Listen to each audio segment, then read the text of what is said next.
Hi, I'm John Gray, and you're in the right place if you want to improve your relationships, understand men and women, and grow in love. How do I meet quality men? Well, I hear that a lot. Sometimes I hear the phrase, how do I meet conscious men?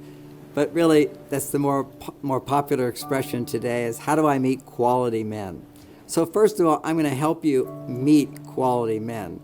But there are some men that just have no quality, okay? It's not the dominant amount of men, but there are drug addicts. That's not quality man. There are men that are lazy. They don't want to do anything, so they have no job. So for many women, that feels like not a quality man. I would agree. A man needs to first feel good about himself by what he can accomplish and achieve. And that's very hard for a man if he doesn't have a job or some way he's serving society. But there's so many men with jobs. There's so many men that are not drug addicts. There's so many men that are not violent. They're not, dangerous guys. When you look at them, you go, that's a dangerous guy. So out of this discussion, let's take out the dangerous guys, the completely out of work guys, and the guys who are drug addicts.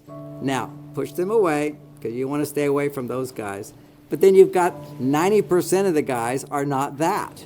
And these guys, guess what? Might be quality men. But you'll never know it. Because if your experience, when you say, how do I meet a quality guy, is that you keep meeting guys who are interested in you, and you kind of go, he's not a quality guy. Now, often we will describe quality guys by how we feel in reaction to them, which is, I feel attracted to him. When you feel attracted to a guy, you kind of go, now this is a quality guy. And once again, let's define quality, because I know this comes up for some women. Like there's some websites that say, how do you meet a millionaire? How do you meet a multimillionaire? Now, if you're saying that's quality, then you have to go to those websites. But basically, you're limiting your scope there. What you want is love. You want to grow in love. And the first step of that is to feel the attraction. But you need to know that in order to feel attraction, there's something that happens in our bodies, which is hormones. You need to feel safe in the presence of a man. When you feel safe in the presence of a man, then suddenly a hormone called estrogen will start to go up. And when that hormone goes up, you will start to discover, I really appreciate this quality. I appreciate that aspect of him. I appreciate this aspect of him. And suddenly things that are quite common about being masculine become very appreciative. In your heart, you will begin to open up. But the key to this whole thing is hormones. One of the challenges for women, and as I mentioned, many women feel, how do I find a quality man? How do I find a conscious man? And the implication is there's not enough. They're actually all over the place, but you're not able to see it because there's no polarity, because there's no attraction. You see, when you feel attraction, it's because someone is different from you, and it's like creates a magnet. And when that magnet is triggered, you feel greater appreciation, and you go, now this is quality. It's never going to be perfect. No one is ever going to be perfect, but quality is there if you feel attraction. You're able to see the good points and who a guy is. So how do you create that polarity? Well, that's the problem for so many women today. As you begin to become more independent, more self-sufficient, where you begin to feel, I don't need a man. Biologically, what's happening in your body is that your estrogen levels aren't high enough in order to appreciate masculinity.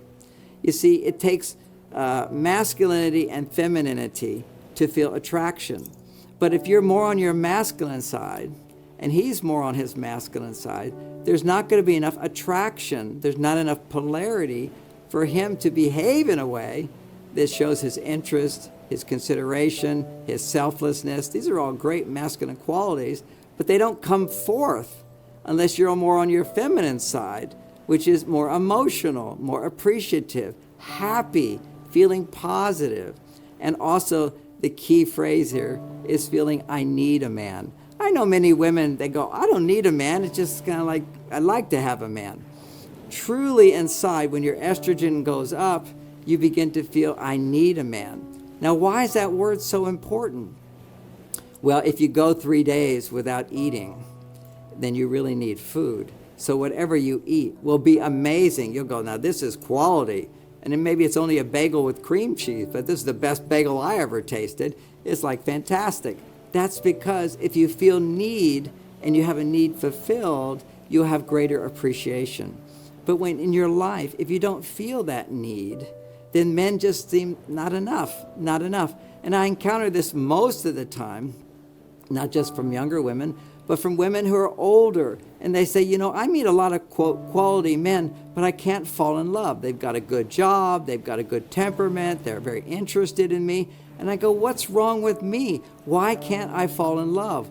Well, guess what? In order to fall in love with somebody, your estrogen levels need to become 20 times higher than a man's. You need to double your estrogen levels from 10 times more to 20 times more.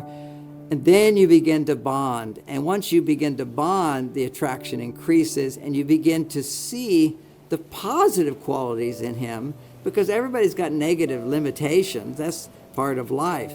But your mind will focus on the negative or your mind will focus on the positive. And then you can find that quality, bring forth the qualities in a man, and then you will have found a quality man. So you have to have the power how to bring forth the best in a man.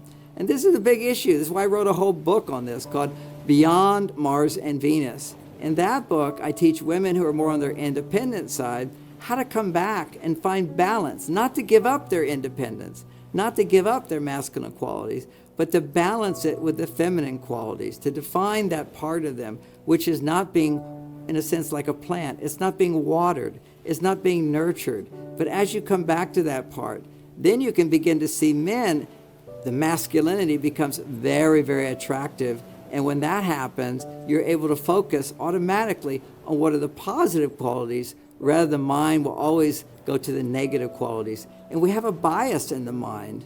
The mind always goes to what's wrong, what the negativity is. So I always say when it comes to dating, focus on creating a series of positive dating experiences where you're not actually looking for the perfect man. And that allows you to begin seeing the qualities in a man that are so attractive and so noble. Because deep down inside, men feel very noble. And as you practice the techniques to bring out the best in a man, you'll see it even more. So I think with these tips and the added support of the ideas and Beyond Mars and Venus, you'll begin to see there's lots of quality men around, and you will have what you want.